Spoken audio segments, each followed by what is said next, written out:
স্বভাব চরিত্র খুব একটা ভালো ছিল না। এর আমরা যেটা শুনি যে ও তৃতীয় বিয়ে করে এখানে যখন আসলো, তখন এই বউটা যখন বাচ্চা হয়ে বাড়ি আসলো, তারপরে তার সাথে অত্যাচার শুরু করলো। এই রকম একজন ভয়ঙ্কর ব্যক্তি হচ্ছে সন্দীপ ঘোষ, এবং আমার মনে হয় সিবিআই যদি তাকে গ্রেপ্তার করে তার পলিগ্রাফ বা নার্কো টেস্ট করা যায়, তাহলে কিন্তু অ্যাকচুয়ালি অনেক জনের নাম কিন্তু উঠে আসবে। আমরা আলোচনা করব গুণধর পুত্র সন্দীপ ঘোষকে নিয়ে, যে সন্দীপ ঘোষকে সিবিআই ভাবছে যে এরও লাই ডিটেক্টর টেস্ট করা হলে ভালো হয়। জেরার পরে একজন প্রিন্সিপালের বক্তব্যে এত অসঙ্গতি পাওয়া যাচ্ছে, সবাই ভাবছে সন্দীপ ঘোষের লাই ডিটেক্টর টেস্ট সত্যিই করা হোক, যাতে এই মানুষটিও এত দুর্নীতির সাথে জড়িত থাকার পরেও ঠিক মতন যাতে তারও বিচার করা যেতে পারে। কে এই সন্দীপ ঘোষ? আজকে আমরা এই ভিডিওর মারফত জানবো যে কে এই সন্দীপ ঘোষ, কি করে সে হয়ে উঠল এত বড় মাফিয়া। ঠিকই শুনছেন, মাফিয়া। কারণ প্রিন্সিপাল হলে পরে কোট আনকোট সে কখনো কিন্তু বাউন্সার নিয়ে চলে না, সেই অভিযোগও তার কিন্তু রয়েছে। নমস্কার বন্ধুরা, আপনারা অলরেডি দেখা শুরু করে দিয়েছেন বাংলায় বিশ্ব 24 চ্যানেল। আমি আপনাদের বন্ধু অনমিত্র। আজকে আমরা সন্দীপ ঘোষের পুরো খোলা চিঠি আপনাদের সামনে রাখবো। বনগাঁ হাই স্কুলের এই ছেলেটি কিন্তু ছিল বেশ মেধাবী ছেলে, এতটাই মেধাবী যে স্কুলের যে স্কলার লিস্ট হয় সেখানে সন্দীপ ঘোষের নামও কিন্তু রয়েছে। কিন্তু স্কলার ছেলে মানেই যে সে সামাজিকভাবে বা ডাক্তার হিসাবে ভালো মনের মানুষ হবে, তার কিন্তু কোনো মানে নেই। কারণ হয়তো সে শিক্ষিত কিন্তু দীক্ষিত নয়, কারণ সমাজে যত ধরনের করাপশনের সাথে সে মোটামুটি ভাবে কিন্তু জড়িত, এবং বলা যেতে পারে প্রচন্ড ইনফ্লুয়েন্সিয়াল একজন পার্সন। কেন ইনফ্লুয়েন্সিয়াল, ভিডিওটি যত বেরোবে আগে তত আপনারা বুঝতে পারবেন। আপনাদের সামনে আমি বারাসাতের একটি ঘটনা রাখছি, যেটা 2008-09 সালের। এই সন্দীপ ঘোষই নিজের বইয়ের পেটে কিন্তু লাথিটা মেরেছিল। শুনে নিন পাড়ার লোকেরা কি বলছে। স্বভাব চরিত্র খুব একটা ভালো ছিল না। এর আমরা যেটা শুনি যে ও তৃতীয় বিয়ে করে এখানে যখন আসলো, তখন এই বউটা যখন বাচ্চা হয়ে বাড়ি আসলো, তারপরে তার সাথে অত্যাচার শুরু করলো। বাচ্চাটার প্রায় 13-14 দিন বয়স। সেই সময় ওই মহিলা ডাক্তার, উনিও ডাক্তার, এনআরএসের সম্ভবত ডাক্তার, ওনার পেটে লাথি মারে এবং সেলাই ফেটে যায়। ওই অবস্থায় আমরা যখন ওই মহিলার বাড়ির লোকের মারফত আমরা খবর পেলাম যে ওনাকে আটকে রেখেছে, ওনাকে কোনো রকমে আমাদের একটু বের করে দিতে পারলে ভালো হয়। তা আমরা পাড়া প্রতিবেশী পার্টির লোকজন নিয়ে আমরা সবাই গেছি ওনার বাড়িতে।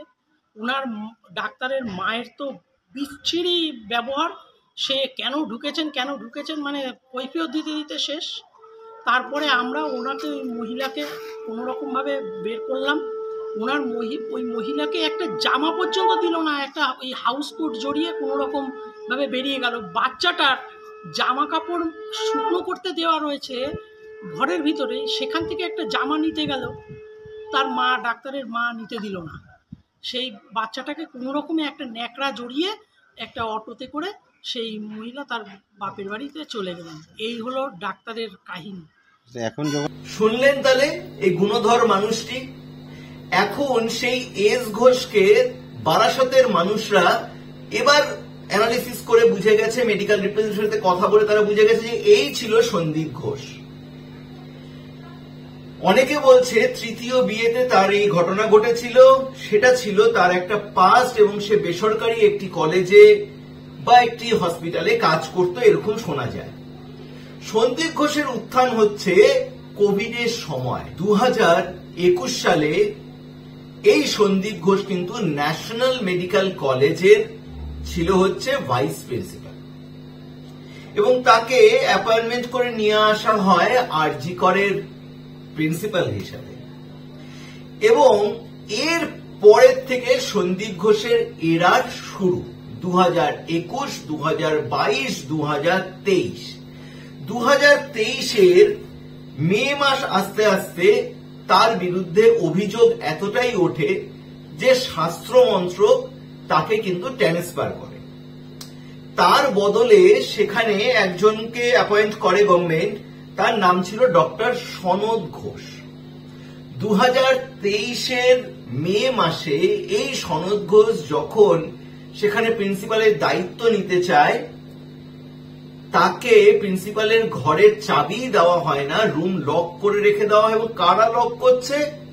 সেই মেডিকেলের স্টুডেন্টরাই, কিছু স্টুডেন্টরা যারা বলা হয় সন্দীপ ঘোষের কথা মতোই কাজ করে, মানে তার একটা গ্যাং ব্যাং আছে। এবং শেষমেশ 24 ঘন্টার মধ্যে সেইটা কিন্তু রিটার্ন হয়ে যায়, মানে সেই ডিসিশন রিটার্ন হয়ে ইউটার্ন হয়ে আবার সন্দীপ ঘোষ বহাল তবিয়তে সেইখানে কিন্তু প্রিন্সিপালের পদে গিয়ে বসে। সেই বছরই সেপ্টেম্বর মাসে, মানে 2023-এর সেপ্টেম্বর মাসে হোস্টেলের র্যাগিং এর গুরুতর অভিযোগ ওঠে সন্দীপ ঘোষের বিরুদ্ধে এবং সঙ্গে সঙ্গে স্বাস্থ্য মন্ত্রক তাকে আরেকবারের জন্য ট্রান্সফার করে দেয়। এবার তার ট্রান্সফারটা হয়ে যায় মুর্শিদাবাদ মেডিকেল কলেজে।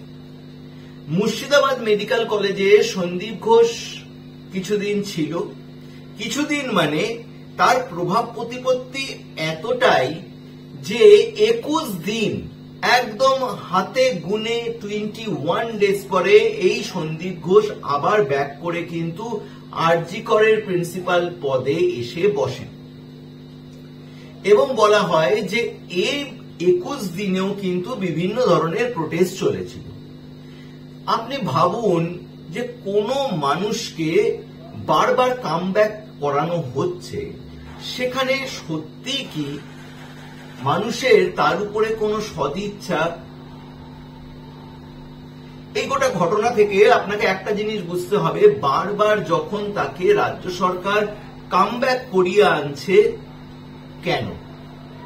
এর উত্তরটা আপনারা কমেন্ট বক্সে দিতে পারেন। কারণ জেনারেলি আমরা দেখি কারো বিরুদ্ধে অভিযোগ করলে পরে সে তো সুন্দরবন থেকে শুরু করে আরো ভিতরে পাঠিয়ে দেয়। এখানে কিন্তু বারবার সন্দীপ ঘোষের কামব্যাক হয়েছে। এবার চলে আসি স্টুডেন্টরা কি কি অভিযোগ দিচ্ছে সন্দীপ ঘোষের বিরুদ্ধে। সন্দীপ ঘোষের বিরুদ্ধে তারা বলছে মার্কস বাড়ানোর চক্র, মোটামুটি স্টুডেন্টদের হোস্টেলে কে কোন রুম পাবে সেই অ্যালটমেন্টও সন্দীপ ঘোষের টাকার ব্যাপারে রয়েছে, এবং সরকারি পয়সার তছনছ করা। আমরা জানি এখন গভর্নমেন্ট হসপিটালগুলো ঢেলে সাজানোর জন্য প্রচুর ধরনের ইকুইপমেন্ট থেকে শুরু করে সবকিছু মডার্ন ইকুইপমেন্ট কিন্তু আসছে এবং সেগুলো টেন্ডারের মারফতে আসে এবং সেই টেন্ডারে কিন্তু তার প্রভাব থাকে। আপনাকে একটা ছোট্ট অঙ্ক যদি আমি বলতে পারি যে 4,60,000 টাকা গভর্নমেন্টের কাছ থেকে একটা ইকুইপমেন্টের জন্য ওই 21-22-এর সময়ে সন্দীপ ঘোষ রিকুইজিশন দিয়ে নিয়ে নেয়। পরে দেখা যায় তার মার্কেট প্রাইস হচ্ছে 1,40,000। তো এটা খালি একটা এক্সাম্পল। তার সাথে কর্মরত যারা ছিলেন এক এক সময় তারাই অভিযোগ করছে 20% পর্যন্ত তিনি কিন্তু কাটমানি খেতে ছাড়েন না।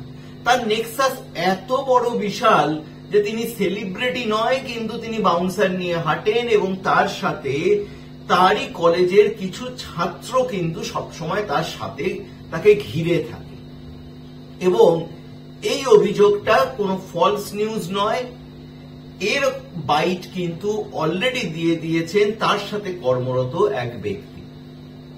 তো এরকম একটা পার্সোনালিটি যাকে আরজি কর থেকে 2024-এর 9ই আগস্ট এই ঘটনার প্রতিবাদের পরে মুখ্যমন্ত্রী মমতা বন্দ্যোপাধ্যায় বা আমাদের রাজ্য সরকার তাকে সরিয়ে দিল এবং সরিয়ে দিয়ে কি করলো, সঙ্গে সঙ্গে 24 ঘন্টার মধ্যেই তাকে ন্যাশনাল মেডিকেল কলেজের প্রিন্সিপাল পদে বহাল করতে গেল। এইবার আপনাকে একটা ঘটনা বুঝতে হবে, যেই মুহূর্তে তাকে ন্যাশনাল মেডিকেল কলেজের প্রিন্সিপাল হিসাবে অ্যাপয়েন্ট করেছিল সেই সময় সন্দীপ ঘোষ যখন সেখানে যাচ্ছিল, সেখানে কিন্তু ন্যাশনাল মেডিকেল কলেজের ছাত্ররা গো ব্যাক প্রোটেস্ট করছিল এবং সেই সময় ফিল্ডে কে নেমেছিল? ফিল্ডে নেমেছিল দুজন তৃণমূলের নেতা মন্ত্রী। তারা সেই ছাত্র সংগঠনকে বোঝাতে গেছিল যে এই তোমাদের নতুন প্রিন্সিপাল, একে তোমাকে মানতে হবে। আরজি করেরই কিন্তু ছাত্র ছিল এই সন্দীপ ঘোষ এবং তার সম্বন্ধে অভিযোগ কি হয়? পরীক্ষার মার্কস বাড়ানো থেকে শুরু করে, হোস্টেলের অ্যালটমেন্ট থেকে শুরু করে আরো বিভিন্ন ধরনের, ইভেন দেহ মানে যেগুলো ধরুন বডি আসে, সেই বডি লোপাটের মতন গুরুতর অভিযোগ, এবং বাংলাদেশে যে হসপিটাল গার্বেজ গুলো হয় সেগুলো পাচার পর্যন্ত অভিযোগ রয়েছে। আমাদের ধারণার বাইরে উনি কতগুলো ক্রাইমের সাথে জড়িত, এবং এটা কিন্তু আনন্দবাজারের রিপোর্টে কিন্তু প্রকাশিত। এই রকম একজন ভয়ঙ্কর ব্যক্তি হচ্ছে সন্দীপ ঘোষ, এবং আমার মনে হয় সিবিআই যদি তাকে গ্রেপ্তার করে তার পলিগ্রাফ বা নার্কো টেস্ট করা যায়, তাহলে কিন্তু অ্যাকচুয়ালি অনেক জনের নাম কিন্তু উঠে আসবে, এবং সেই দিকেই সবার নজর রয়েছে। বিচার পাক আরজি করের সেই মেয়েটি, এবং আপনাদের সবাইকে অসংখ্য ধন্যবাদ ভিডিওটি দেখার জন্য, এবং এই প্রোটেস্টে সবাই একসাথে থেকে জাস্টিস ফর আরজি কর রব তোলার জন্য। ভালো থাকবেন, সুস্থ থাকবেন, এবং জাস্টিস ফর আরজি কর।